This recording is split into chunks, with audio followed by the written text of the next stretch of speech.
السلام علیکم ورحمۃ اللہ وبرکاتہ۔ تعلیم الاسلام میں ہم آگے پڑھیں گے مسجد میں جا کر کیا کرنا چاہیے۔ سوال ہے، مسجد میں جا کر کیا کرنا چاہیے؟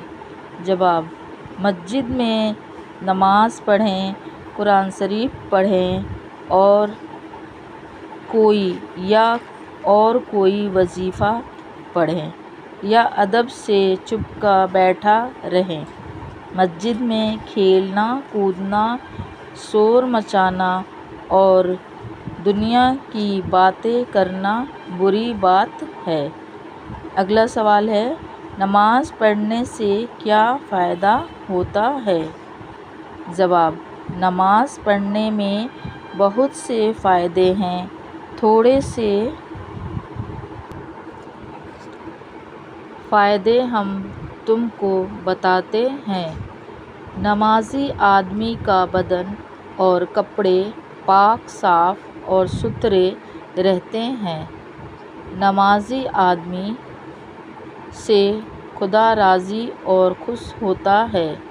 تیسرا، حضرت محمد مصطفیٰ صلی اللہ علیہ وسلم نمازی سے راضی اور خوش ہوتے ہیں۔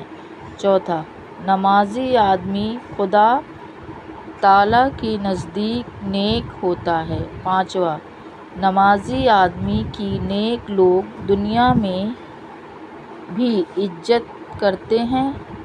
چھٹا، نمازی آدمی بہت سے گناہوں سے بچ جاتا ہے۔ ساتواں، نمازی آدمی کو مرنے کے بعد خدا تعالیٰ آرام اور سکھ سے رکھتا ہے۔ اس سے آگے ہم نیکسٹ ویڈیو میں پڑھیں گے۔